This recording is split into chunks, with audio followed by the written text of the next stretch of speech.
that puts us into the backhand to backhand drill. Pull out and stab. Backhand. So see, I'm detaching to this. Then at some point, now, because I'm detached. Violence destroys. Weaponizing is the counter strategies to violent criminal assault. Hey, I'm Greg LaBeouf, aka The Violence Guy, and I'm sharing with you how I went from the victim of a brutal attempted murder to mastering the tool of violence and protecting myself and family, and how you can do the same from the safety and comfort of your own home. Welcome to Weaponizing DIY. The best way to accept the blade is to not fucking be at the end of the blade. So remember, Largo monorange, I swing at him and that swing is coming between us. He's just moving. Now, maybe in that, maybe it's not quite so broad, but like his hand passes or something like, maybe he pushes at that, or maybe he gets a chance to put in a destruction, like a knuckle destruction or something like that, maybe. But you understand that even at a distance where he has no intentions of trying to touch this fucking blade or my arm or anything, he's accepting the blade. The fact that he understands, how do you learn power arcs of a knife? If I slash him, how does he predict reasonably, accurately, how that blade, where that blade, what path is that blade going at? Then this changes him, like what all this stuff is. Like you get what I mean? Your body is learning those angles when we're doing these types of drills.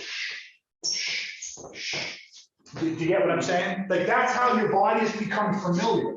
Now that's why also, how much footwork's in this?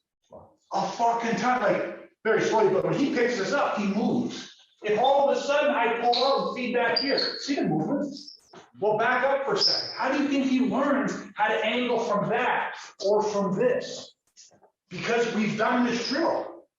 So when it's self-perfection in that way, we do not want to be caught here, wrestling in close, passing and accepting fucking blades. Are you like, I mean, that's insane. But it may happen. It may happen where that guy pulls a knife and that happens. Or it's just and that, like you're in this shit. And it's like for a fraction of a second, you needed to just survive that. Every day that you're working these accepting drills, you're putting hours into that shit.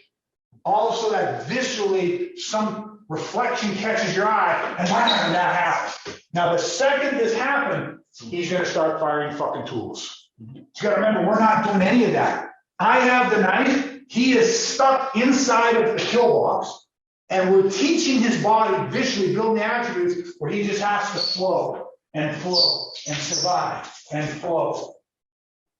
And then from that, you learn the insertion points out of that. Well, where can he head? But how can I get my offense going? Because he survives this, and then boom, I get hit, boom, boom, and maybe that's, and that's that shock and awe where a lot of times the knife goes falling. Because also the guy's, that gets bumped, boom, the headbutt comes in or something, whoosh, down goes the blade, and you go to the other fucking or finisher, whatever you want. Does that track? So it's important that we recognize the differences of these two drills. Okay, now what we're going to do is we're going to change them. So I can be feeding him, there's a disconnect. Dustin gets to make a decision. Now sometimes I might influence his decision, but I feed, he picks it up. This is how both drills start. I go for the stomach, but he grabs it. He grabs it and gets a hold. I don't fight him on it. I accept. Strip, now I'm in the drill too. And now we're working sensitivity.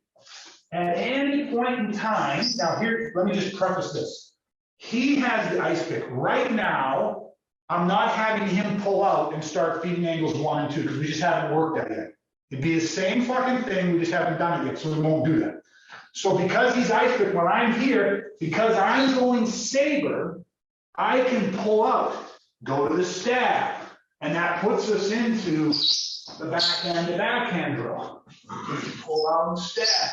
Backhand. So see, I'm detaching to this. Then at some point now, because I'm detaching, I can at one point now start gassing. You can feel the difference in my feed to where it's like I feed an energy where I'm like, I'm not going to detach now. And that gives him opportunity to put me back in the backhand, backhand. And then he gets to go back in the backhand. Does that track for everybody? Realistically, if Dustin picks it up and it goes here and it comes around, it's going to be very hard for him to pick it up here. Because that's bad body alignment, it's here. Then he picks it up over there. Then it comes back to there. So Yeah, when it feeds in, I'm clearing.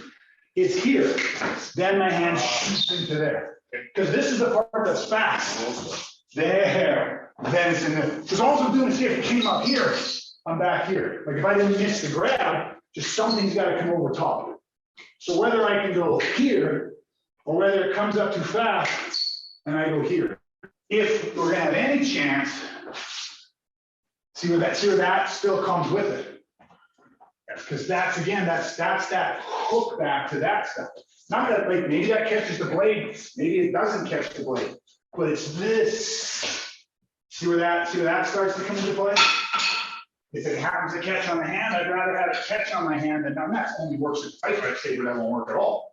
But that thumb's gotta be underneath it, because to me it's range.